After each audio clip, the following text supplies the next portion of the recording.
Hello, everyone. Welcome to Tech Down Over. I'm Rick Zanotti, and I'm joined today by Jeff Blanchard. Good morning.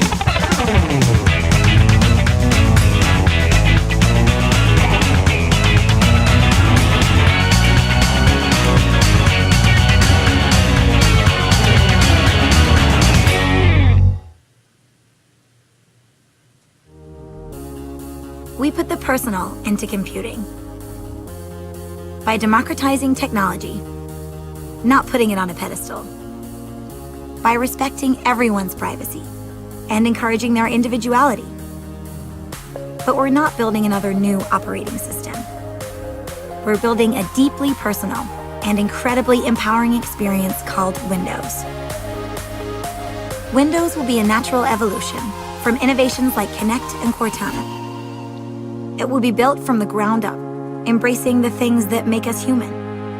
It will power the tools that people use every day, everything from PCs to ATMs, tablets to subways, phones to ultrasound machines.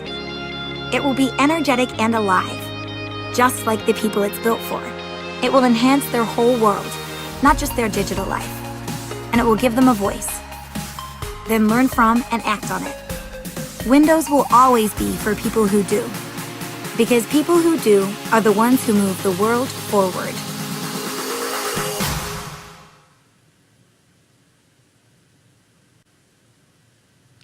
Well, wherever you are, thanks for watching the show and hope you're having a great day. Jeff, how are you today? Good, thank you, Rick. Another lovely day in the tech world with lots of things happening out there. There are, and in fact, our little preview video over here is about what we're going to talk about today, which is Microsoft Windows 10. Could it be the Mac killer? Well, I think that's what they're aiming at by the looks of, their show off with their little conference in the week. It actually was pretty interesting. I didn't see the whole conference. You did see the whole conference, so you know exactly what they talked about. There are some key points that were really interesting, and I know you have a list of them. Do you want to talk a little bit about your points? Yeah, I do, because one of the things, as I said, I spent 2 hours of my life going through that conference, 2 hours and 15 minutes. And you'll never get it back.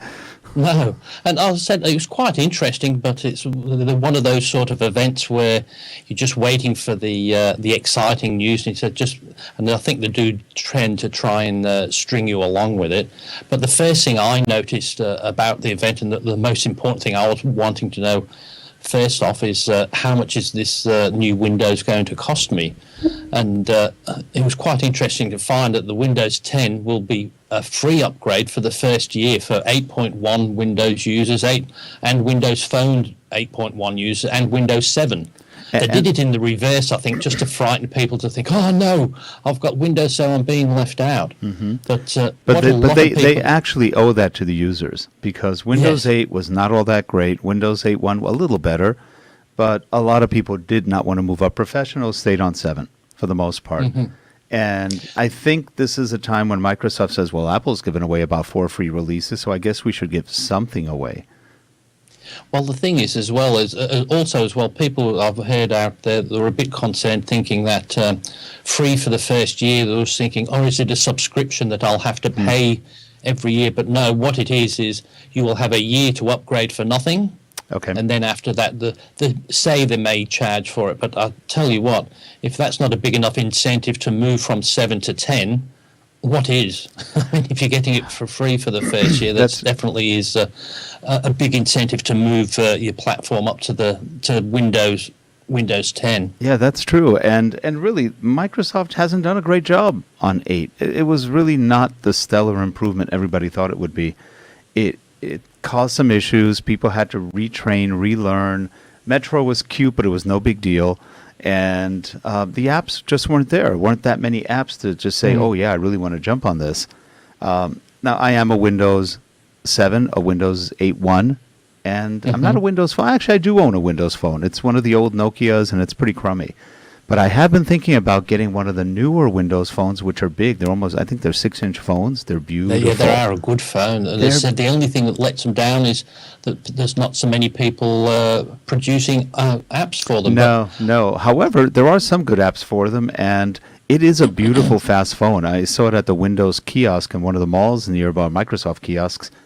and it was nice. I actually liked it, and I have one extra phone license I can get, so I might as well just get it and play around with it and use it as a backup phone, just to get ready for what's coming. Because one of the things I talked about, which you pointed out, is the full integration of Windows to the desktop, the phone, the tablet, and supposedly even the hyperspace. For all we know, I don't know, but they are really reaching a lot of different platforms in a very consistent way, which is actually smart. And what I like to see, well, what I saw on the things, they've put back in Windows 10 the start menu to start off, but it starts off like that, but you can click on that and you still get the sort of the tile type look coming off your start bar. Yeah, and then you can click on a button to make it full screen. So if you want to do that, you can do, but you're not sort of forced to do that. It's a nice feature, because there are some things about Metro I liked. It was kind of cute. It was easy to arrange and set up things.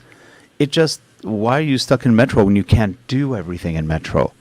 And that was the thing, it's a great design for a tablet, but it's not for a desktop machine. And from what I saw on this, the integration, like they was showing it with their new laptop. What's their laptop called, Rick? Oh, the Surface.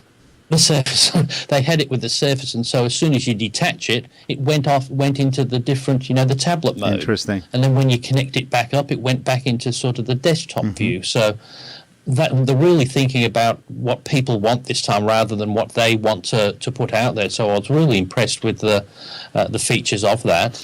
With just that detaching thing and just knowing what you're wanting to do. And I'll tell you, a lot of people make fun of the Surface, but it is a nice piece of hardware. My wife, Leslie, she has one. She's got the i7 version, the fully loaded, everything in it. It's fast. It's actually very fast, and it comes with a beautiful keyboard, and you can do some real nice work. We have taken it on trips, and she's been able to do go to my PC and remote logins and everything as if she was at work. It's only 12 inches. However, it is clear. You can zoom in.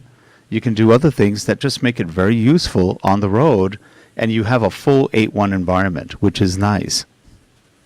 Well, from looking at that, it was really attracted me, because I thought I was under that impression too, but I thought there weren't a very good device. But after looking at that, it's sort of one I might even consider myself, because I thought it was very well done. Yeah, it's not cheap. I think it cost her about $1,400, but it's a really nice tablet. It weighs maybe about a little over 2 pounds. It's a little heavier than, let's say, an iPad, but it is also bigger. And it is a full-fledged operating system versus a partial operating system. So anything you can run on Windows 7, 8, or 8.1 right now, you can run on that Surface. There are no features it doesn't support. So it's a true working tablet. You can put an external DVD drive on it. You can do all sorts of fun little things. And it has a USB 3 port. Yeah, that's important. So it's not really a tablet. It is a laptop, really, isn't it? Yeah, so they call it a laptop replacement, and it sort of is a little small, but it's not bad. No. Have you had much to do with that Microsoft Cortana? No, but I have heard it on TV, and it actually sounds better than both Siri and the Android one. So I don't know. I mean, that was a good commercial. However, if it really sounds that good, Cortana is better than Siri, and Cortana may be better than the Android one, the Google Now one. And the thing is, I like with it because they showed that there as well, and as I said, it's their version of the Siri, but it's available on the PC now, whereas it's only available on the phone. Right. And the thing is, what I like about it, Siri does, I think she does as you tell her or what you ask her to do. Cortana does remember what you're doing. Yeah, I find Siri now you've had iPhones and iPads, and I find Siri not all that useful. It was cute in the beginning, but it hasn't gotten any better since the latest versions, and at least I don't see any great improvement. Very similar. You ask it to do things, it's very repetitive. Their random answers come out a lot, so you can tell it's sort of it's not that random. And that's what I like with this Cortana, because it's on with your day-to-day computer using, not just on your phone. So when you can get start applications, close applications, but also, as I said, it learns about what you want. And I put on my notes, that's a good NSA feature. That's right. You know, so they can, so That's they can right. It tap is all into being pumped right to them. Thank you, Adobe. But also, as well, in that it comes up with what they've got, like a notebook feature of Cortana, where you go into it and it says what Cortana knows about you. So if it says, well, it hasn't got my phone number, and I'll type it in there so it will remember. So you can also say, oh, I've been going to that site. I don't want it to know that.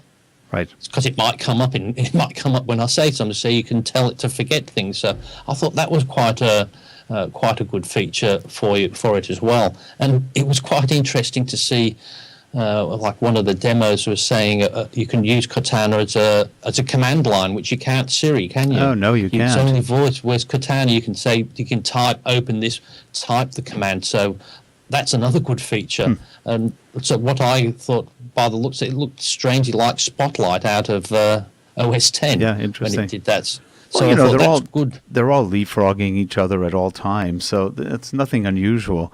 Now, it is interesting because a lot of people are starting to say this is going to be a Mac killer. I don't know. It's two different marketplaces, two different types more often than not. But, and, you know, they were joking about if you turn the camera on the audience during the speech, a lot of people had MacBook Pros out.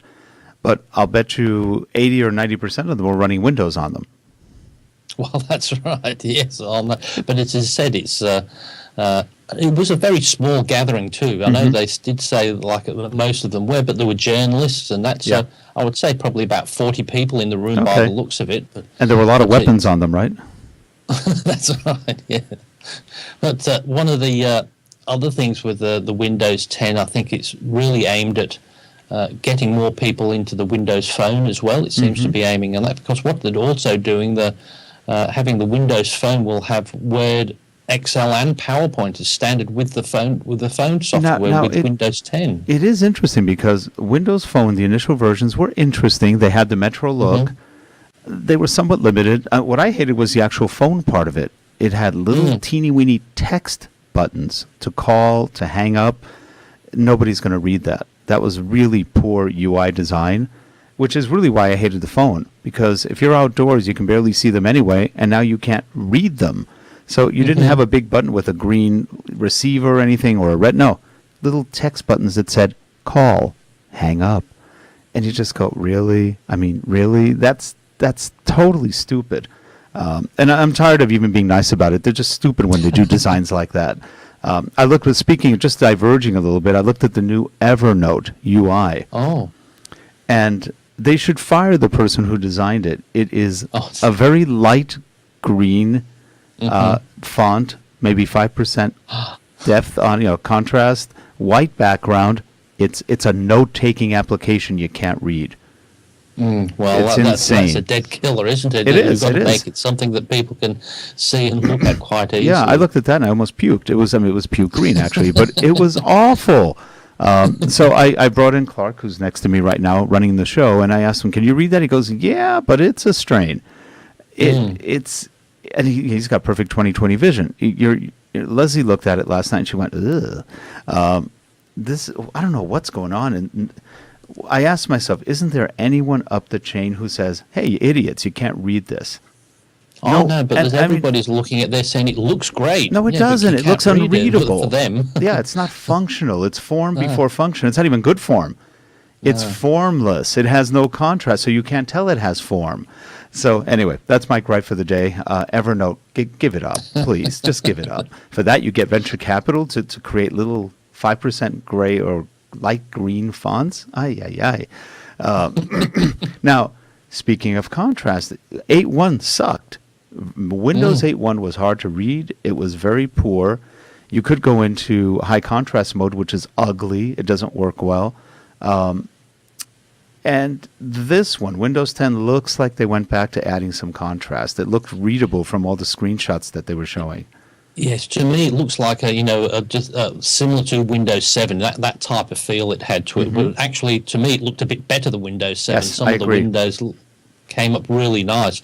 And they also said there was a new browser called, the code name it's Spartan, not calling it Windows Explorer, which but from what I hear, Now I have a question for you though. Is this the Spartan before or after Thermopylae? So after what? Thermopylae, the Battle of Thermopylae, where they all died. But that's what somebody said. Oh, that just gives us pictures of a half-naked Greek. So it said, Yeah, might have to change that. And they said, well, but I believe that the thing that drives Spartan is fairly similar to what Explorer is in the background anyway. But I think it's about time they have just call it something different, because a lot of people just don't like the word Windows Explorer, do they? no, they don't. Though, you know what? In all honesty, Windows 8.1 Explorer is actually pretty darn fast. It runs nicely. It's a pretty good browser. I'll probably take that over Chrome. I'm not a Chrome lover. I think Chrome's not that good a browser. I use it on my iPad because I don't like Safari that much, and Chrome I think is faster. But as a desktop browser, I don't like Explorer, but I do like the 8.1 Explorer, and I'm a Firefox fan. I like that, though that has some issues as well. But so it's interesting. Let's see what Spartan brings us, either a victory or a defeat. Well, I'm quite strange with browsers. You know, I love all the Chromes and the Firefox because they look fantastic. Yes. But I can't be. There's so many features. I just want a browser, and with like Safari and just Explorer, they just give me what I want. That's it. Right. You should look at Opera. I heard Opera is very, bare bones, but really fast and clean. Haven't looked at it in years. I'll have a look at that. Yeah, it's actually pretty good. Saying, I also heard people outside of the thing who said Spartan that said that's not going to be the name. So what do they call it? And somebody jokingly said Modzilla because they bought the thing. They bought the rights to the name anyway, so they could call it that anyway. Modzilla? No, what's it? What's the old one? What they bought. I'll get the name wrong anyway. Oh. Yeah, one that it is what is it? Well, Mozilla is the people who make Firefox.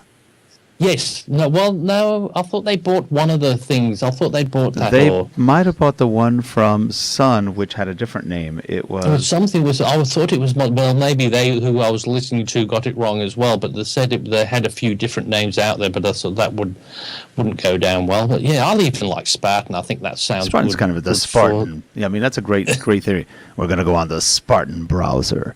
It's like, okay.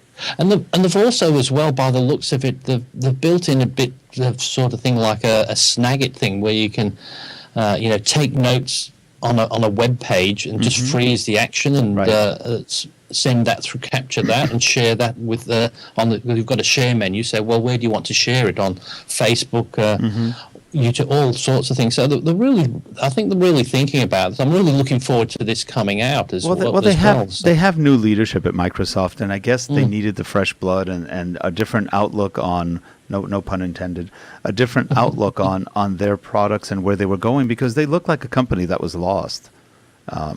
Windows, if you look at Office 2013, what an ugly ass release. That has to be one of the ugliest releases ever put out. Not to mention unreadable to boot. I have seen people in different places, they open up and they go, I can't see that. We know a lot of corporate users who just hate it with a passion because they can't. I'm not the only one who can't read things, and they just can't read it. And I go, yeah, and believe me, I know how you feel. Very ugly interfaces. Nice functionality. PowerPoint 2013 is powerful, but my gosh, the interface sucks. And it's that way for Outlook is even worse. The Outlook interface is just horrific. So you have a mail application nobody can read with 3 unreadable themes. You gotta love it. Well, hopefully with this one they'll change a lot. But by the looks of it, I do like the look and feel of it. Yeah. And we were saying about that Cortana, they've built that into the browser as well, similar to like Google has their microphone thing. They've got that built into their browser as well. So. Now there was something you mentioned that sounded really interesting, and that was the holographic. Is it a holographic image, or what was that? Well, it's quite strange there because they call it the HoloLens, but it's really not a hologram, because a hologram is really something that gets projecting projected and it's freestanding, isn't it? You don't need goggles to see a hologram, but it was still quite interesting what they did on that. So it has sort of like a lens type thing, not like Oculus Rift, but not the whole fully encased, a bit sort of like a Google Glass on steroids, as you would say. Interesting. A huge one on that. But it's a self-contained Windows 10 PC. Oh. So it's all it doesn't need a computer. It is the computer. You can still connect it up if you want to display it and all that. But they did do a demonstration of doing it. It's sort of like more like augmented reality. So one of the great things that was showing on that is, say, somebody getting a Skype call. So I Skype call you, and I could see, like I'm looking at the camera now, but I could see your Skype call, and then I could touch the button to hang up or open it. And then I'm looking at my computer or my lights and saying, Rick, how do I position them and how do I change them? Well, and then you can draw a little circle, point an arrow to that knob, and that one. And so I can say, there, yep, now tighten this. Interesting. And so it's not just for the arty people who want to create, and like you can do through modeling and drawing and things like that, but I can just see the application so much. So in the home, somebody said, no, this is how you need to do that. They can get it, just draw on things, and I was really impressed with that. It still is in the development stage, but they are promising that will be available in your fall when Windows 10 officially launches. Now, it's interesting. The Mac has gone to the flat design. I don't like it that much. I actually, the more I look at it, the less I like it. At first, I thought I liked it. As I've been using it, I don't really like it that much. It's okay. It's flat. It's just sort of interesting. So I don't find anything all that exciting about it, but it is sort of flat. And I noticed that Mavericks, to me, is a lot slower than what it used to be. I put it on one of my older iMacs, which is about 3 years old, and my iMac seems slower. On some things, it seems slower. Have you noticed that at all?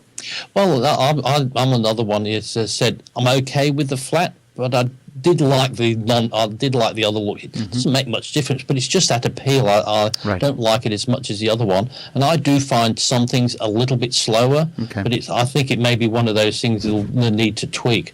And I find things with Mac. Some things that you think that are problems, and then all of a sudden they don't become a problem, and they fix them without you knowing. Right. I remember when I got my latest Mac, I kept having sort of issues here and there with this, that. I didn't do a damn thing, and I don't get that issue anymore. so I think it must be one of those ones in the background fixing those. Well, ones. they do that a lot. In fact, they had some major audio issues when the new Macs came out, and they got it fixed. They did it quietly because, especially QuickTime. Well, they're deprecating QuickTime. QuickTime's not going to exist in the near future. They're getting rid of it. Okay. So it'll be interesting because they haven't had an update to QuickTime Pro in 5 years? I don't know, if not more. It looks old. It's clunky. It's big file formats. So I'm suspecting they're going to stick with their ProRes and probably go to MP4 outputs rather than MOVs. Nobody wants an MOV. And it doesn't run well except on a Mac. Everywhere else it runs so-so. Well, that's it. It is sort of just a Mac feature, that MOV. And I said, when I'm producing anything, the last thing I'll produce is an MOV because I know it causes a bit of issue with everybody. Whereas if you do an MP4, nobody has a problem and in with fact, I think that. Windows is doing the same thing, Microsoft, because really the WMV and the AVIs are old formats. They don't look that good. They were good 5-10 years ago. They don't look that good anymore. And everyone's gone towards MP4s, H.264 compression.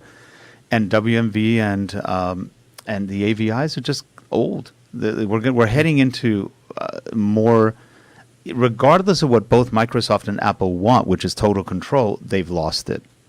Because everybody wants a browser-based solution, and it ain't either of them. So that's sort of interesting where that's gone. So but I think that's good. I think that's where demand is forcing the vendors to open up rather than become more and more proprietary.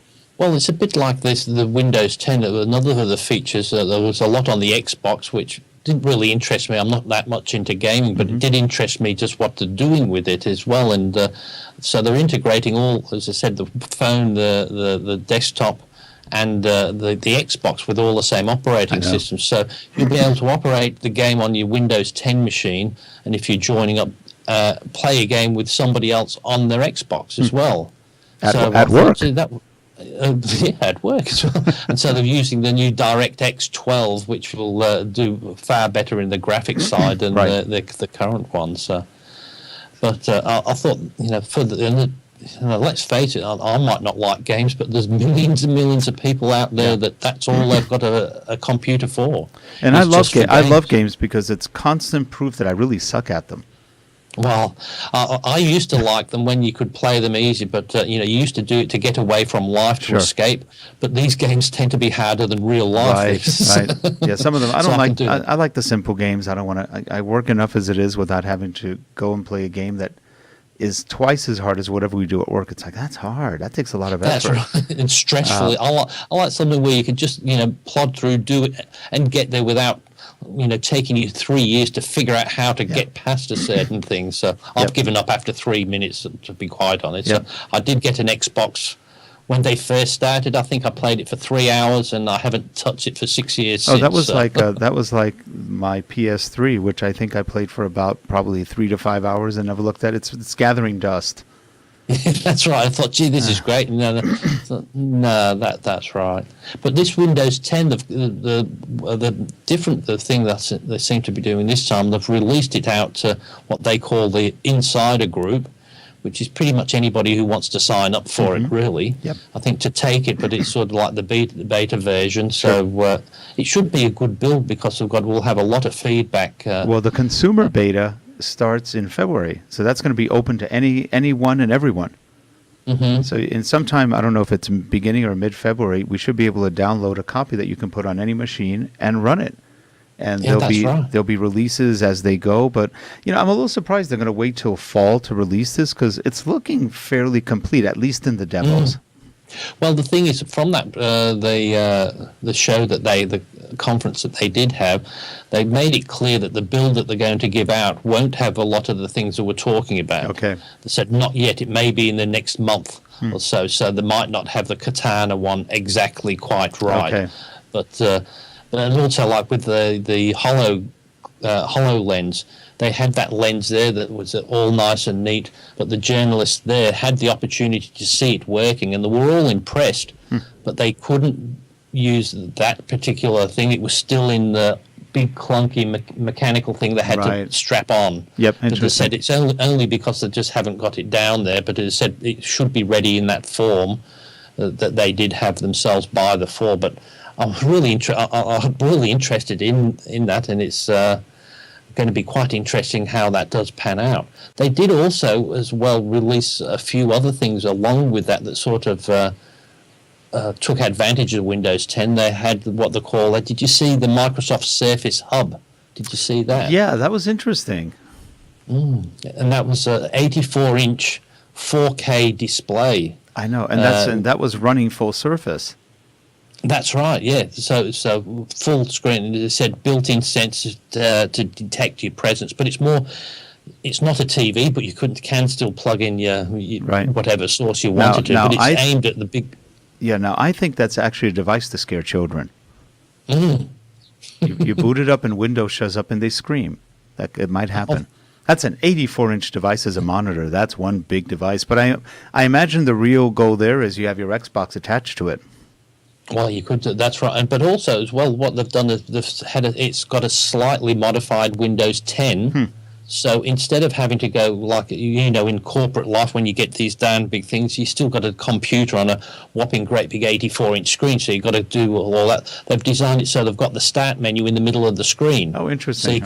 So because that's where you are, so you can control it from the middle of the screen, and all the pens react nicely. So we're showing you the integration with the Skype, so you can quickly do it like you do a fancy electronic board, but you've got all the copies and you can print everything, but email and just drop it onto somebody's contacts to send them it. And now, mind you, ever since Microsoft took Skype over, the UI on Windows 8 and 8.1 was horrific. Another hard to read, hard to find where everything is UI. Where were the buttons? Wait, no, they're charms. No, they're not charms. They're here. Now they're over there. They keep moving them. It's ugly. So that was, and Skype has its own issues, and they've tried to ruin it for other platforms too. But it's an amazing piece of software, but their front end is just kind of yucky. Well, I don't know, since the updates, say this time last year, I could just plug my camera into it through the Blackmagic. I can't do that anymore. Oh, so it won't work at all anymore? Won't work at all through Skype. The only way I can get it done is through Wirecast, right, and do it virtually out and into Skype. But it won't recognise my camera. It will recognise my old FireWire connected camera, but not through. I have a theory why. Here's my theory. Microsoft makes webcams. They don't want you using good cameras. No. That's my theory. And as I said, that might be the case. So they want you to use that one as well. So, yep, no Blackmagic will cross their paths. With that, the HoloLens, they did have sort of with it as well was what they call Holo Studio. So it had some software for creating things on that as well. So, but as I said, I still think the most exciting thing about that is being able to see your Skype calls and move around and then look at something and say, oh no, that looks interesting, and then they can point it out rather than saying, oh no, that thing to your left, but they can point it out. I think that'd be really good for collaboration and that. So we have a couple minutes left. What's your final verdict on the pre-release, what you saw so far? Well, I'm impressed. And I'd say I'm predominantly a Mac person, but I still love to have Windows as well. And I'm sure I definitely will be upgrading to that, but it looks quite a bit more exciting than anything else I've seen for quite some time on the Windows format. Yeah, and I'm about the same way. I think it shows a little bit of innovation. It shows some attention to detail, which they seem to have missed for a while. And hopefully it's a good version. 8 and 8.1 were disappointing. So, I mean, 8.1 was nothing really but a fix for 8. And it was so-so. It fixed some things, but it's still not great. And sadly, from Windows 7 to Windows 8.1, the performance is almost negligible in terms of speed. They're basically the same.